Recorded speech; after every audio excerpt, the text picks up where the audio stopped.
কোথাও সাবেকিয়ানা আবার কোথাও অসাধারণ আলোকসজ্জা থেকে শুরু করে থিম। তবে তার পাশাপাশি অবশ্যই আজকের দিনে বিশেষভাবে নজর থাকে দক্ষিণেশ্বর মন্দির প্রাঙ্গণের দিকে। তার কারণ রীতিনীতি মেনে পুজো অর্চনাটা চলছে, একই সঙ্গে নাচের বিশেষ আয়োজন।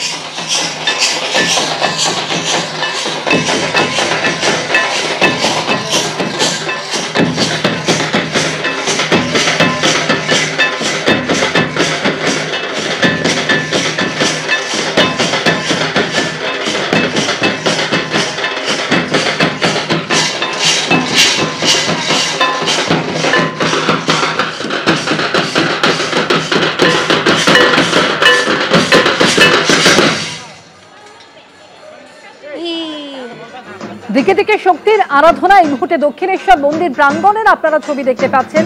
সকাল থেকে ভক্তদের লম্বা লাইন তো রয়েছে, একই সঙ্গে যে ছবি দেখছেন এই মুহূর্তে নৃত্য পরিবেশন করছেন ভক্তরা।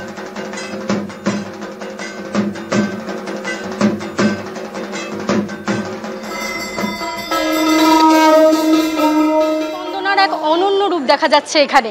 ধামসা মাদল সাঁওতালি লোকনৃত্যের মধ্য দিয়ে মাতৃবন্দনা চলছে এই ভবতারিণী মন্দিরে। আমি দেখাতে বলবো কৌশিককে ছবিটা। এখানে এই মুহূর্তে জনপ্লাবন, যেদিকেই তাকাবো দেখতে পাবো যে দর্শনার্থীরা তারা অধীর আগ্রহে অপেক্ষা করছেন কখন একটু ভবতারিণীর এক ঝলক দর্শন তারা পাবেন। এবং তারই মধ্যে দেখা যাচ্ছে কখনো ধুনুচি নাচ, কখনো দেখা যাচ্ছে অপূর্ব এক লোকনৃত্যের মধ্য দিয়ে পরিবেশনা চলছে। এবং তারই সঙ্গে ধামসা মাদল সহযোগে তুমি দেখলে এই মুহূর্তে সুরের মূর্ছনায় একেবারে তালে তালে প্রত্যেকেই কিন্তু সেই আমেজে ভেসে উঠেছিল। এই যে ইতিহাস সাক্ষী ঐতিহাসিক কালীক্ষেত্র, সেখানে কোথাও গিয়ে লোকশিল্পের সমারোহ যেন এক অন্য মাত্রা জুগিয়ে দিচ্ছে এই দীপান্বিত অমাবস্যায় দক্ষিণেশ্বর কালীবাড়িতে। ধন্যবাদ ঐশী তোমাকে। ৭৫তম বর্ষে সরসোনা বিপ্লবী বাঘা যতীন সংঘের পুজোয় মৃৎশিল্পীদের শ্রদ্ধা জ্ঞাপন, আর সেই মতোই সেজে উঠেছে পুজো মণ্ডপ। এবিপি আনন্দর আলোক আনন্দ সম্মান 2025-এর বিশেষ সম্মান জিতে নিয়েছে সরসোনার এই পুজো।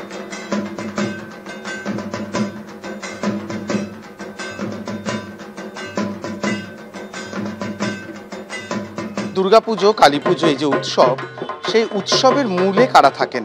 অবশ্যই মৃৎশিল্পীরা। যে মৃৎশিল্পীদের কাজের জন্যই যে প্রতিমা ঘিরে আমাদের এত উৎসব, তাদের শ্রদ্ধাঞ্জলি দিচ্ছে সরসোনার বিপ্লবী বাঘা যতীন সংঘ তাদের ৫৮তম বছরে। এই মণ্ডপে কোথাও নির্মিত দুর্গা প্রতিমা, কোথাও বা মৃৎশিল্পীদের ছবি, তাদের নাম, এবং সেখান থেকে যখন আমরা প্রতিমার কাছে গিয়ে পৌঁছবো সেটাও যেন সেই ওই দোমেটে হওয়া এক প্রতিমা, তাকেই তারা পুজো করছেন এই মৃৎশিল্পীদের শ্রদ্ধার্ঘ জানিয়ে। এবং সেজন্যই এবছরে বিশেষ সম্মান পাচ্ছে এই পুজো। উদ্যোক্তারা রয়েছেন, তাদের হাতেই পুরস্কার তুলে দেওয়া পালা। ক্যামেরা উজ্জ্বল ঘোষের সঙ্গে অর্চিত ভট্টাচার্য, এবিপি আনন্দ, কলকাতা। বিভিন্ন প্রাচীন কালী মন্দিরগুলি আজ সকাল থেকে সেজে উঠেছে এবং ভক্ত সমাগম আজ সকাল থেকে। করুণাময়ী কালী মন্দির থেকে আমাদের প্রতিনিধি দেবস্মিতা আমাদের সঙ্গে এই মুহূর্তে রয়েছেন। দেবস্মিতা, এখানে তো মাকে কন্যা রূপে পুজো করা হয়, আজ সকাল থেকে কিভাবে চলছে পুজোর প্রস্তুতি, কি ছবি এই মুহূর্তে? একদম অমৃতা, ঠিক কথাই বলেছ। মা এখানে কন্যা রূপে পূজিতা, তাই সকাল থেকে বিশেষ নিয়ম, বিশেষ আচার সবকিছুই মেনে এই পুজো চলছে। এবং আমি যদি তোমাকে একটু মন্দিরটা ঘুরিয়ে দেখাই, ওই যে বলি না আমরা যে শক্তির আরাধনার পাশাপাশি আলোর উৎসব, আলোর মালায় সেজে উঠেছে এই শ্রী শ্রী করুণাময়ী কালী মন্দির। এবং অমৃতা, আমরা প্রত্যেকেই জানি এই কালী মন্দিরের সঙ্গে একটা ইতিহাস জড়িয়ে রয়েছে, এবং অবশ্যই বরিশার যে সাবর্ণ রায়চৌধুরীর পরিবারের ইতিহাসের সঙ্গে জড়িয়ে রয়েছে। এবং সেই পরিবারের যিনি কালী সাধক তথা জমিদার বলা যেতেই পারে নন্দদুলাল রায়চৌধুরী, তার কন্যা করুণার মৃত্যুর পর এই মন্দিরের প্রতিষ্ঠা হয়। এবং আজকে যেরকম দীপান্বিতা অমাবস্যা, তার জন্য পুজো চলছে বিশেষভাবে। মায়ের মূর্তি তুমি দেখতে পাচ্ছ, তাকে রাজবেশে সাজানো হবে এবং তারপর নিশি পুজো আছে। কিন্তু পুরো মন্দিরটা তুমি দেখো কি সুন্দর করে সাজিয়ে তোলা হয়েছে, কি জাঁকজমকপূর্ণ আজকে এই মন্দির চত্বরের সমস্ত কিছু আয়োজনের মধ্যে। তার কারণ আজকে এই মন্দিরের প্রতিষ্ঠা বার্ষিকী। এই তিথিতেই এই করুণাময়ী মন্দির প্রতিষ্ঠা হয়েছিল এবং মন্দিরে ভক্তের সমাগমও তুমি লক্ষ্য করছো। এবং তার পাশাপাশি দেখো মায়ের ছবি ক্যামেরাবন্দি করে নিতে ব্যস্ত কিন্তু প্রত্যেকেই। এবং অদ্ভুতভাবে মন্দিরে ঢুকলেই যেটা সব থেকে বেশি ভালো লাগে অমৃতা, আমরা প্রত্যেকেই সেটা উপভোগ করি, তা হলো ধূপধুনোর গন্ধ। সত্যি চারিদিকে যেন সেই গন্ধে মম করছে।